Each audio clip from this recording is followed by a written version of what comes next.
اللہ تبارک و تعالی جل شانہ نے ہمیں ماہ صیام کی ان راتوں میں آج 18ویں پارے میں سورہ نور کی تلاوت کا آغاز سننے تک کا شرف عطا فرمایا۔ اللہ تعالیٰ اپنی رحمت سے ہمارے سینوں کو قرآن کے نور سے منور فرمائے۔ سورہ انبیاء میں اللہ تعالیٰ نے اپنے نبیوں کا ذکر کیا۔ اللہ تعالیٰ نے جو انہیں شانیں عطا کی ہیں، اللہ تعالیٰ نے ان شانوں کا ذکر کیا۔ حضرت ابراہیم خلیل اللہ علیہ السلام نے بتوں کو پاش کیا اور اللہ تعالیٰ نے ان پر نار نمرود کو ٹھنڈا کر دیا۔ اللہ تبارک و تعالیٰ نے حضرت سیدنا یونس علیہ السلام کو مچھلی کے پیٹ سے نجات عطا فرمائی، ان کی دعا کو قبول کیا، اس کا ذکر کیا۔ اللہ تعالیٰ نے حضرت ایوب علیہ السلام کو ایک طویل علالت سے شفا عطا فرمائی، اس کا ذکر کیا۔ نوح علیہ السلام کی شانوں کا ذکر کیا۔ حضرت سلیمان علیہ السلام کو اللہ تعالیٰ نے جو اتنی بڑی سلطنت کا حاکم بنایا، اس کا ذکر کیا۔ انبیاء علیہ السلام کی بڑی شانیں، بڑی عظمتیں ہیں، ان سب کا ذکر اللہ تعالیٰ نے قرآن کریم فرقان حکیم میں کیا۔ بالخصوص سورہ انبیاء میں یہاں ذکر ہوا۔ سارے نبیوں کی شانوں کا ذکر اپنی جگہ اللہ تعالیٰ نے پھر اپنے حبیب کریم صلی اللہ علیہ وآلہ وسلم کو فرمایا، وما ارسلناک الا رحمۃ للعالمین، اور اے محبوب ہم نے آپ کو بھیجا رحمت سارے جہانوں کے لیے۔ اللہ تعالیٰ نے اپنے حبیب علیہ السلام کو سارے جہانوں کا رسول بنا کر بھیجا۔ ارسلت الی الخلق کافۃ، حضور فرماتے ہیں کہ مجھے اللہ تعالیٰ نے ساری مخلوق کا رسول بنا کے بھیجا ہے۔ رحمۃ للعالمین، عالم کس کو کہتے ہیں؟ عالم کہتے ہیں ما سوی اللہ، یعنی اللہ کے سوا جو کچھ ہے وہ عالم ہے۔ اللہ کے سوا جو کچھ ہے وہ عالم ہے۔ عرش، کرسی، لوح محفوظ، فرشتے، آسمان، ستارے، چاند، جبروت، ملکوت، ناسوت، تمام عالمین ہیں، ان کی تعداد اللہ ہی جانتا ہے۔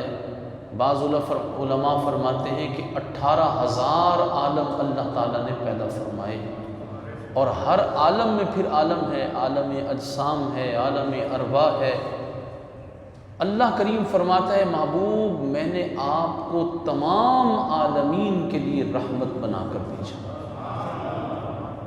نبی اکرم صلی اللہ علیہ وآلہ وسلم کی جو رحمت ہے اس کے بارے میں فرمایا کہ یہ مطلقہ ہے، تامہ ہے، کاملہ ہے، عامہ ہے، شاملہ ہے، جامعہ ہے۔ نبی اکرم صلی اللہ علیہ وآلہ وسلم کی جو رحمت ہے وہ غیبیہ بھی ہے، شہادت بھی ہے، اور شہادت علمیہ بھی ہے، عینیہ بھی ہے، وجودیہ بھی ہے، یعنی ہر اعتبار سے رسول اللہ کو اللہ تعالیٰ نے رحمت بنا کر بھیجا ہے۔ اب عالمین کے لیے حضور رحمت ہیں، تو یہ بات لازم ہے کہ جب حضور عالمین کے لیے رحمت ہیں تو سارے عالمین کا علم ہونا بھی رسول اللہ کے پاس ضروری ہے۔ جب حضور سارے عالمین کے لیے رحمت ہیں تو عالمین میں جو کچھ ہے حضور اس کو جانے یہ ضروری ہے۔ انسان جتنے بھی ہیں حضور سب کو جانتے پہچانتے ہیں، جتنے جنات ہیں، جتنے فرشتے ہیں، جتنے جانور ہیں، چرند ہیں، پرند ہیں، آسمانوں میں جو کچھ ہے، زمینوں میں جو کچھ ہے، ہماری نظروں کے سامنے جو کچھ ہے، ہماری نظروں سے پوشیدہ جو کچھ ہے، اللہ کے سوا جو کچھ ہے، حضور پر نور صلی اللہ تعالی علیہ وآلہ وسلم کے پاس سب کا علم ہونا ضروری ہے۔ اور حضور وہ ہیں کہ نہ صرف عالمین کا علم آپ کے پاس ہے، حضور فرماتے ہیں کہ میں تم میں سے سب سے زیادہ اللہ کو بھی جاننے والا ہوں۔ عالمین تو عالمین ہیں، وہ تو مالک العالمین کے جاننے والے، اللہ کی معرفت سب سے زیادہ رسول اللہ کو حاصل ہے۔ تو حضور کے پاس تمام عالمین کا علم ہونا ضروری ہے۔ اگر علم حضور کے پاس سارے عالمین کا نہیں ہے تو پھر حضور رحمت للعالمین نہیں ہو سکتے، اور حضور کو جو رحمت للعالمین نہیں مانے گا وہ قرآن کا انکار کرے گا، تو جو قرآن کا انکار کرے گا وہ مسلمان نہیں رہے گا۔ تو معلوم ہوا کہ رسول اللہ کے پاس تمام عالمین کا علم ماننا ضروری ہے۔ دوسری بات، جو رحمت پہنچانے والا ہو، جو سراپا رحمت ہو، اس کے لیے ضروری ہے کہ وہ زندہ ہو۔ کیا ضروری ہے؟ وہ کیا ہو؟ زندہ ہو، کیونکہ جو مر چکا ہے وہ تو خود رحمت کا طلبگار ہے۔ سمجھ رہے ہیں بات کو؟ وہ تو خود رحمت کا طلبگار ہے۔ تو حضور تو عالم ارواح کو بھی رحمت پہنچانے والے ہیں، حضور عالم برزخ کو بھی رحمت پہنچانے والے ہیں، حضور اس عالم حیات کو بھی رحمت پہنچانے والے ہیں۔ تو یہ بات لازم ہے، ہم زندہ ہیں تو ہمارے نبی بھی، ہمارے رحمت للعالمین بھی زندہ ہیں۔ عالمین زندہ ہیں تو رحمت للعالمین کا زندہ ہونا تو ضروری ہے۔ اسی طرح یہ بات بھی ضروری ہے کہ جو عالمین کو رحمت پہنچانے والے ہیں ان کے پاس رحمت پہنچانے کا اختیار بھی ہو، رحمت پہنچانے کا اختیار بھی ہو۔ جو بے اختیار ہے وہ رحمت پہنچا سکے گا؟ جی، وہ راحم للعالمین ہو سکے گا؟ وہ رحمت للعالمین ہو سکے گا؟ وہ تو بے اختیار ہے۔ اللہ نے محبوب کو رحمت للعالمین بنایا، مراد یہ کہ محبوب سارے عالم کا اختیار ہم نے آپ کے دستے مبارک میں رکھ دیا ہے۔ اور یہ بات بھی ضروری ہے کہ نبی اکرم صلی اللہ تعالیٰ علیہ وسلم سارے عالمین کے لیے رحمت پہنچانے والے ہیں، تو سارے عالمین سے حضور کا قریب ہونا بھی ضروری ہے، سارے عالمین سے حضور کا قریب ہونا بھی ضروری ہے۔ تو رسول اللہ تو ایک اور عالمین اتنے، تو حضور قریب کیسے ہوں گے؟ پہلی بات تو یہ کہ اللہ کی دی ہوئی شان سے ہوں گے۔ دینے والا اللہ ہے، بنانے والا اللہ ہے، یہ تو اللہ ہی جانے کہ اس نے کس قدرت سے اپنے محبوب علیہ الصلاۃ والسلام کو اپنی ربوبیت کا شاہکار بنایا ہے۔ تو اس لیے اللہ تعالیٰ نے حضور کو سارے عالمین تک رحمت عطا کرنے کا اختیار دیا ہے، تو حضور کو سارے عالم سے قریب بھی کیا ہے، سارے عالم سے۔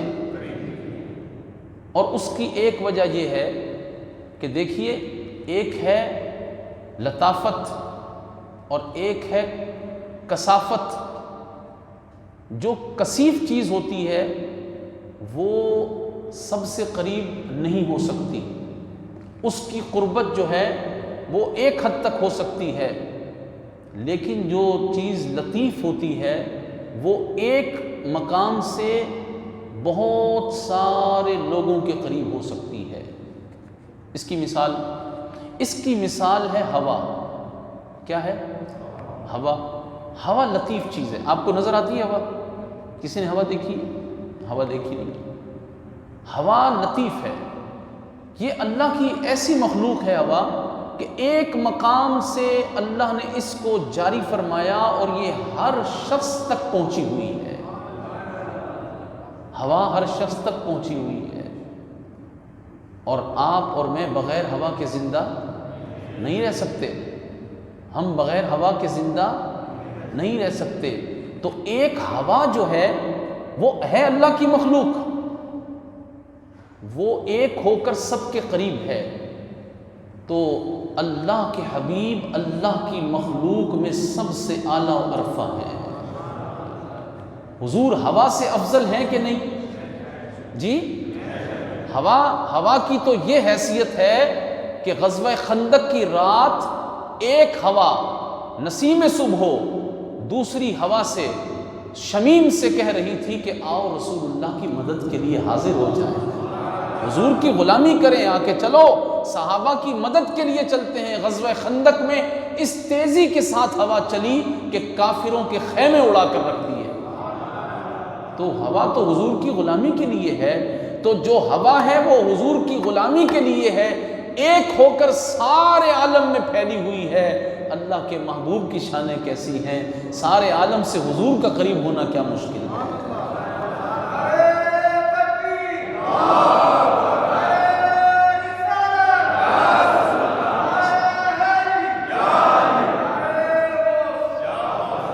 لطیف حضور کی جو جسامت مبارکہ ہے، حضور کا جسم اقدس ہے، وہ کائنات کی سب سے لطیف تر شے ہے۔ حضور اپنے جسم مبارک کے ساتھ سارے عالمین میں جہاں چاہیں تصرف فرما سکتے ہیں۔ اور حضور کی لطافت کی اگر کسی کو سمجھ نہیں آتی تو وہ قرآن سے دیکھے۔ قرآن کیا فرماتا ہے؟ سبحان الذی اسریٰ بعبدہ لیلا من المسجد الحرام الی المسجد الاقصی۔ رات کے مختصر حصے میں نبی اکرم صلی اللہ تعالی علیہ وسلم کا بیت اللہ شریف سے مسجد حرام سے مسجد اقصی اور مسجد اقصی سے پھر حضور کا آسمانوں کی طرف جانا، پھر حضور کا کعبہ قوسین کی منزلوں کی طرف بڑھنا، اللہ کے قرب میں جانا، یہ سارے کا سارا حضور کی لطافت مبارکہ کا ہی سفر ہے۔ حضور علیہ الصلوۃ والسلام کی لطافت کی اتنی بلند و بالا شانیں ہیں، تو نبی پاک علیہ الصلوۃ والسلام کا لیلاً رات کے مختصر حصے میں اتنا طویل اللہ کی بارگاہ تک کی سیر کرنا جب یہ مشکل نہیں ہے تو حضور کا کسی غلام کی دستگیری کے لیے مدینہ المنورہ سے کسی جگہ پر پہنچنا کیا مشکل ہے۔ لیکن قرآن سمجھ اسی کو آتا ہے جس کے دل میں ادب مصطفیٰ ہو، جس کو حضور کی جستجو ہو۔ وما ارسلناک الا رحمۃ للعالمین پڑھ کر وہی نور حاصل کرتا ہے۔ اس آیت کریمہ سے ایک اور بات کی بڑی اہم وضاحت ضروری ہے۔ آج کل جو لوگ ناموس رسالت اور عزت مصطفیٰ کا مسئلہ سمجھ نہیں سکتے، وہ کہتے ہیں جی دیکھیں حضور تو رحمت للعالمین ہیں، آپ اتنی سخت باتیں نہ کیا کریں کہ رسول اللہ کے گستاخوں کی گردن اتار کر رکھ دی جائے، ان کو زندہ رہنے کا حق نہ دیا جائے، گستاخ نبی کی ایک سزا سرتن سے جدا۔ آپ اس طرح کی شدت کے نعرے نہ لگایا کریں کہ گستاخ رسول کے ٹکڑے ٹکڑے کر کے رکھ دو، اس کو آگ لگا دو، اس کو جلا دو۔ حضور رحمت للعالمین ہیں۔ حضور رحمت للعالمین کی یہ تشریح کسی حدیث میں نہیں ہے، یہ بزدلوں کا کام ہے، جو دین کو سمجھ نہیں پائے یہ ان کا کام ہے۔ یاد رکھیں رسول پاک علیہ الصلوۃ والسلام کے رحمت للعالمین ہونے کا یہی معنی نہیں ہے، بلکہ رسول پاک صلی اللہ تعالی علیہ وسلم کی سنت یہ بتاتی ہے جب نبی پاک علیہ الصلوۃ والسلام کی کوئی ذات کو تکلیف پہنچاتا ہے حضور اس کو معاف کرتے ہیں، تو ہمیں سکھاتے ہیں کہ تمہاری ذات کو کوئی تکلیف پہنچائے تو اس کو معاف کر دو۔ جب تمہاری ذات کو کوئی تکلیف پہنچائے تو تم معاف کر دو، لیکن اس سے یہ ثابت نہیں ہوتا کوئی رسول اللہ کے خلاف بک بک کرے تو اس کو بھی تم معاف کر دو۔ سمجھ آئی بات؟ کوئی رسول اللہ کے خلاف بولے تو اس کو بھی معاف کر دیا جائے، اس سے یہ ثابت نہیں ہوتا، بلکہ قرآن سے پوچھ کر دیکھیے۔ قرآن تو یہ کہتا ہے ملعونین اینما ثقفوا اخذوا وقتلوا تقتیلا۔ قرآن تو یہ سکھاتا ہے جو اللہ رسول کے دشمن ہیں، اللہ کریم فرما رہے ہیں وہ لعنت کیے ہوئے ہیں، جہاں کہیں پکڑ لیے جائیں اخذوا، جہاں پائے جائیں پکڑ لیے جائیں، اخذوا، اور کیا کرو، وقتلوا تقتیلا، اور ان کے ٹکڑے ٹکڑے کر دو۔ یہ تو اللہ کا قرآن فرما رہا ہے۔ تو اللہ تعالیٰ نے تو حضور کو رحمت للعالمین بنایا ہے، وہ رب جو ہے وہ تو اس کی رحمت تو سب پر وسیع ہے نا، وہ فرما رہا ہے کہ ٹکڑے ٹکڑے کر دو۔ بندے پیدا بھی اس نے کیے، فرماتا بھی وہی ہے کہ ٹکڑے ٹکڑے کر دو۔ مسئلہ رسول اللہ کی ناموس و عزت کا ہے، حضور کی عزت سے بڑھ کر کچھ بھی نہیں ہے۔ جی حضور کی عزت کا مسئلہ ہے تو آپ نے ٹریفک کیوں بند کر دیا، حضور کی عزت کا مسئلہ ہے تو آپ نے جو ہے وہ روڈ کیوں بلاک کر دیا، حضور کی عزت کا مسئلہ ہے تو آپ نے جو ہے اسکولوں کو کیوں بند کر دیا، کالجوں کو کیوں بند کر دیا، یونیورسٹی کو بند کر دیا، یہ معیشت جو ہے وہ خراب ہو رہی ہے۔ حضور کی عزت کا مسئلہ ہو، ایک معیشت، پوری دنیا کی معیشت، پوری دنیا کے اسکول کالج، پوری دنیا کا نظام، نہیں، امام احمد رضا نے کہا کروں تیرے نام پہ جان فدا، نہ بس ایک جان دو جہاں فدا، دو جہاں سے بھی نہیں جی بھرا، کروں کیا کروڑوں جہاں نہیں۔ یا رسول اللہ کروڑوں دنیا کروڑوں جہاں ہوتے ہیں، ہم سب کا سب آپ کی عزت پہ فدا کر دیتے ہیں۔ ایک طرف امام احمد رضا کا نام لیتے ہوں ہم، اور دوسری طرف کہیں نہیں جناب ہم تو بڑے پرامن لوگ ہوتے ہیں، ہم تو کسی کو کچھ کہتے نہیں ہیں، رسول اللہ کی عزت کا بھی مسئلہ ہو تو گھر میں بیٹھ کے تسبیح پڑھ لیں گے، نفل پڑھ لیں گے۔ نا، جب رسول اللہ کی عزت نہیں تو جہان کو ہم نے آگ لگانی ہے، ہم نے چاٹنا ہے جہان کو، ہمیں کچھ بھی نہیں چاہیے، ہمیں صرف حضور کی عزت چاہیے۔ یہ مسئلہ وما ارسلناک الا رحمۃ للعالمین سے پتہ چلتا ہے۔ آج لوگ دین کی غلط تشریح بیان کر رہے ہیں اور امن کے نام پر بے غیرتی کو فروغ دے رہے ہیں۔ یہ اسلام نہیں ہے، یہ قرآن کا نور نہیں ہے، یہ منافقت ہے، یہ بے غیرتی ہے، اور اس سے اللہ تعالی ہمیں بھی بچائے، ہماری نسلوں کو بھی محفوظ رکھے۔ اللہم صلی علی سیدنا و نبینا و مولانا محمد معدن الجود والکرم و آلہ و صحبہ وبارک وسلم۔ اللہ رب ذوالجلال ارشاد فرماتا ہے وَمَن يُعَظِّمْ شَعَائِرَ اللَّهِ فَإِنَّهَا مِن تَقْوَى الْقُلُوبِ، اور جو اللہ کے نشانوں کی تعظیم کرتا ہے بے شک یہ دلوں کا تقویٰ ہے۔ کون سا تقویٰ ہے؟ دلوں کا تقویٰ ہے۔ دل کا تقویٰ ایک ہے ظاہر کا تقویٰ۔ ظاہر کا تقویٰ پتہ نہیں کہ یہ قبولیت کو پہنچا ہے کہ نہیں پہنچا، لیکن اللہ نے دل کا تقویٰ خاص فرمایا ہے، اور فرمایا وَمَن يُعَظِّمْ شَعَائِرَ اللَّهِ، جو اللہ کے نشانوں کی تعظیم کرے، جو حجر اسود کی تعظیم کر رہا ہے، مقام ابراہیم کی تعظیم کر رہا ہے، صفا مروہ کی تعظیم کر رہا ہے، جبل رحمت کی تعظیم کر رہا ہے، یہ اللہ کی نشانیاں ہیں نا، تو یہ کیا ہے؟ دلوں کا تقویٰ ہے۔ اب کوئی غار ثور پہ جا رہا ہے تو کہتے ہیں نہیں یہ تو بدعت ہے، یہ تو حرام ہے۔ کیوں جناب؟ یہاں اللہ کے حبیب تشریف لے گئے ہیں، یہاں جانا حرام کیسے ہو گیا؟ اتنے بڑے بڑے بورڈ لکھ کے لگا دیے ہیں کہ جی آپ غار ثور پہ جائیں گے تو یہ تو حرام ہے۔ اللہ اکبر!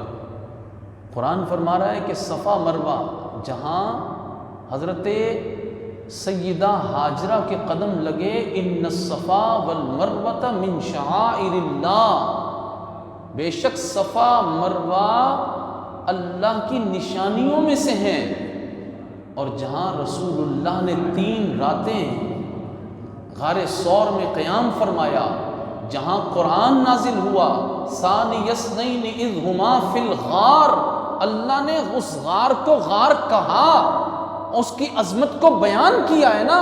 غار تو بہت سارے تھے، رب ذوالجلال نے فرمایا ثانی اثنین اذ ہما فی الغار اذ یقول لصاحبہ لا تحزن ان اللہ معنا۔ رسول اللہ صلی اللہ تعالی علیہ وسلم کو جو اللہ نے یقین کی نعمت عطا فرمائی تھی، اس یقین کی نعمت کا بھی ذکر کیا۔ ابو بکر صدیق جو حضور پہ فدا ہو رہے تھے اور پریشان ہو رہے تھے کہیں حضور کو تکلیف نہ ہو جائے، قرآن نے ان کو جو سکینہ اور اطمینان دیا اس کا بھی قرآن نے ذکر کیا، اور وہاں جانے کو تم کہتے ہو کہ یہ حرام ہے، یہ بدعت ہے۔ حضور فرماتے ہیں اللہ ابو بکر پر رحم فرمائے، اللہ ابو بکر پر رحم فرمائے کہ جس نے اپنی بیٹی عائشہ کو میرے نکاح میں دیا اور مجھے اپنے کندھوں پہ سوار کر کے ابو بکر غار ثور تک لے گئے۔ مفتی احمد یار خان نعیمی فرماتے ہیں 11 میل تک سیدنا صدیق اکبر حضور علیہ الصلوۃ والسلام کو اپنے کاندھوں پہ سوار کر کے لے گئے۔ تم کہتے ہو حرام ہے، تم کہتے ہو بدعت ہے، رسول اللہ کے قدموں کے نشان ڈھونڈتے ہوئے وہاں پہنچنا، کوئی جائے تو صحیح نا وہاں پر، کوئی جا کر دیکھے تو صحیح، نیچے کھڑا ہو نا بندہ اور اوپر منہ کرے تو پتہ چلتا ہے غار ثور کی ہزاروں فٹ کی بلندی ہے۔ بندہ عام آدمی عام حالات میں اتنا کبھی نہ چڑھے، لیکن خدا کی قسم وہاں کھڑے ہو کر دل کرتا ہے جاؤں سیدنا صدیق اکبر کے عشق کو سلام کر کے سلامی دے کے آؤں، سیدنا صدیق اکبر کے قدموں کو سلامی دے کر آؤں کہ آپ پہ قربان ہو جاؤں کہ آپ نے رسول پاک علیہ الصلوۃ والسلام کے لیے اپنی جان کو کیسے پیش کیا۔ وہاں ایک سانپ نہیں، کئی سانپوں نے آپ کو ڈنک مار دیے۔ صدیق اکبر کے بارے میں فرمایا حدیث میں لم یتحرک، وہ متحرک بھی نہیں ہوئے، ان کے جسم میں جنبش بھی نہیں آئی، تو اس عشق کو سلام کرنے نہ جاؤں؟ اس کو بدعت سمجھتے ہیں، اس کو حرام سمجھتے ہیں۔ امام احمد رضا سے پوچھ کر دیکھو، امام عشق و محبت سے پوچھ کر دیکھو، اعلیٰ حضرت نے غار ثور اور غار حرا کو جب محبت کی نگاہ سے دیکھا تو اعلیٰ حضرت تو تڑپ گئے اور تڑپ کر مچل گئے اور مچل کر کہنے لگے کہ غار ثور اور حرا تمہاری قسمت پہ مجھے بڑا رشک آتا ہے۔ کہنے لگے قسمت ثور و حرا کی ہرس میں، ہرس ہے، قسمت ثور و حرا کی ہرس میں، چاہتے ہیں دل میں گہرا غار ہم،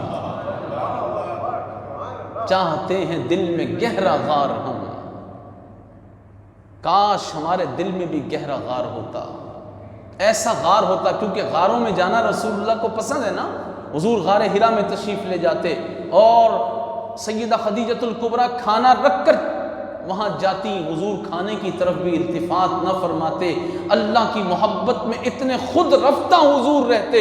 قرآن نازل ہوا وَوَجَدَكَ ضَالًّا فَهَدَىٰ، اے محبوب ہم نے آپ کو اپنی محبت میں خود رفتہ پایا تو راہ دی۔ اعلیٰ حضرت کنز الایمان کا ترجمہ بریلی میں کر رہے تھے، مگر نگاہ اعلیٰ حضرت کی غار حرا پہ پہنچی ہوئی تھی، اور کیا خوب بات کہی کہ قسمت ثور و حرا کی ہرس میں، چاہتے ہیں دل میں گہرا غار ہم۔ یا رسول اللہ اگر آپ کو غاروں میں جانا پسند ہے تو ہمارا دل چاہتا ہے ہمارے دل میں بھی کوئی گہرا غار ہوتا کہ آپ کے قدم یہاں جلوہ فرما ہو جاتے۔ اسی لیے ہم کہتے ہیں کہ قرآن سنو تو اہل محبت سے سنو۔ یہ جو خشک لوگ ہیں نا، ان کا کام نہیں ہے قرآن سنانا، ان کو کیا پتا، یہ تو بتوں کی آیتیں پڑھ پڑھ کے سنائیں گے، من دون اللہ من دون اللہ من دون اللہ، اور من دون اللہ اولیاء اللہ بھی سناؤ نا، اللہ کے محبوبوں کا تذکرہ بھی سناؤ۔ من دون اللہ تو بت ہیں، جو اللہ کے محبوبین ہیں ان کی باتیں بھی سناؤ قرآن سے۔ وہ آیتیں جو منسوخ ہو چکی ان کے بارے میں باتیں کر رہے ہیں۔ مسلمان مشرک نہیں ہوتا، مسلمان رسول اللہ کی تعظیم کرتا ہے۔ درود پاک پڑھی، اللہم صلی علی سیدنا و مولانا محمد المعدن الجود والکرم وآلہ وصحبہ بارک وسلم۔ حدیث پاک میں ہے کہ اللہ تعالی جل شانہ نے جب جنت کو پیدا فرمایا تو اسے فرمایا کہ کلام کر، تو پھر جنت نے کلام کیا۔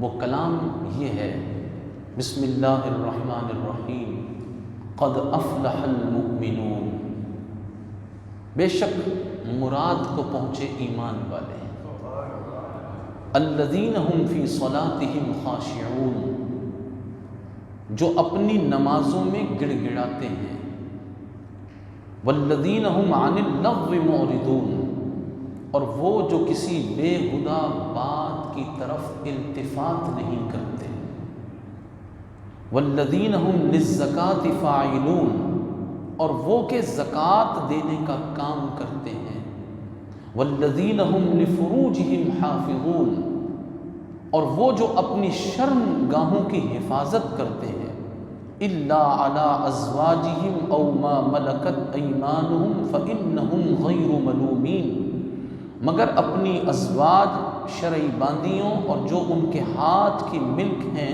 ان پر کوئی ملامت نہیں۔ فمن ابتغى وراء ذلك فاولئک هم العادون، تو جو ان دو کے سوا کچھ اور چاہے وہی حد سے بڑھنے والے ہیں، یعنی شریعت مطہرہ کے علاوہ کسی اور طرف گناہ کی نظر نہیں اٹھاتے۔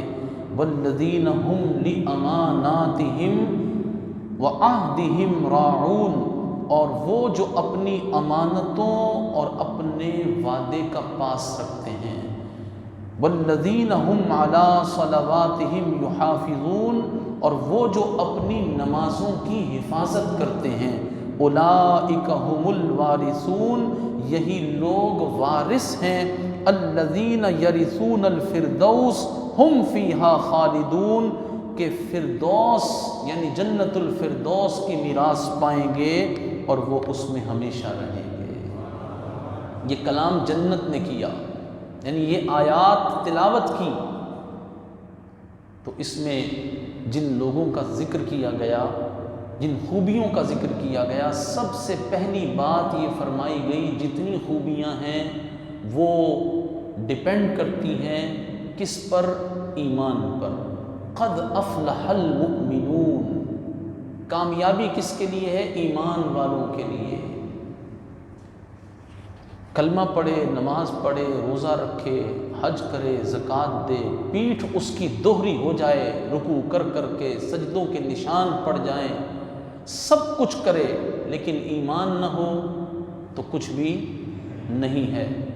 پہلی شرط کیا ہے؟ ایمان۔ ایمان کیا ہے؟ ایمان کیا ہے؟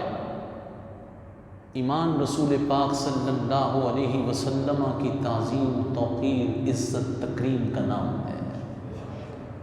ایمان یہ ہے لا یؤمن احدکم، تم میں سے کوئی بندہ مومن نہیں ہو سکتا جب تک کہ حتی اکون احب الیہ من والدہ وولدہ والناس اجمعین، جب تک کہ میں اس کے نزدیک اس کے ماں باپ سے، اس کی اولاد سے، سارے رشتوں سے بڑھ کر محبوب نہ ہو جاؤں، جب تک میں اس کی جان سے زیادہ اسے پیارا نہ ہو جاؤں، اس وقت تک بندہ مومن نہیں ہو سکتا۔ ہاں مومن ہو گیا، اب قرآن فرماتا ہے ایمان کے ساتھ اور کیا کرے؟ فرمایا کہ وہ نماز پڑھے خشوع خضوع کے ساتھ، توجہ کے ساتھ نماز پڑھے۔ خشوع خضوع کیسے حاصل ہوگا؟ اس کے لیے علماء نے فرمایا کہ نماز پڑھے تو پہلے تو عقل حلال، پیٹ میں حلال کا لقمہ ہوگا تو خشوع خضوع حاصل ہوگا، اور جب نماز ادا کرے تو پوری توجہ کے ساتھ نماز اس طرح پڑھے کہ جو نماز میں پڑھ رہا ہے اس کے ترجمے پر غور کرتا چلا جائے۔ یہ بھی ایک طریقہ فرمایا علماء نے کہ دیکھو ایک آیت پڑھو، اس کے ترجمے پر غور کرو، اور وہ آیت ختم ہو رہی ہو تو اگلی آیت کی طرف متوجہ ہو جاؤ، پھر اگلی آیت کی طرف۔ الحمدللہ رب العالمین، تمام تعریفیں اللہ کے لیے ہیں، الرحمن الرحیم، جو رحمان ہے، رحیم ہے، مالک یوم الدین، بدلے کے دن کا مالک ہے۔ فوراً توجہ آگے کرتے چلے جائیں تاکہ آپ کے سانسوں کا، خیالات کا ربط قرآن سے متصل رہے، انشاءاللہ شیطان کے وسوسے نماز میں نہیں آئیں گے۔ اور تصور کرے کہ میں اپنے رب کے حضور کھڑا ہوا ہوں۔ خشوع خضوع سے جو نماز پڑھی جاتی ہے، اس نماز کو پڑھنے کے بعد دل پاک صاف ستھرا ہو جاتا ہے۔ اسی نماز کی فضیلتیں ہم نے ابھی تک سماعت کی ہیں۔ پھر فرمایا والذین هم عن اللغو معرضون، اور جو کسی بےہودہ بات کی طرف التفات نہیں کرتے، توجہ نہیں دیتے۔ بےہودگی کرنا یہ تو بہت برا ہے، بےہودہ اگر کوئی بات بھی کر رہا ہو تو مومن اس کی بات کی طرف توجہ ہی نہیں کرتا، یہ مومن کی علامت ہے۔ نہ کہ خود بےہودگی میں پڑ جائے، گھنٹوں بےہودہ لوگوں کے ساتھ بےہودگی میں پڑا رہے، یہ مومن کا کام نہیں ہے۔ آج تو بےہودگی کو عام کرنے کے لیے کیا کچھ نہیں ہے، جس چیز کو اٹھا کر دیکھیے بےہودگی کا اثر وہاں نظر آ رہا ہے۔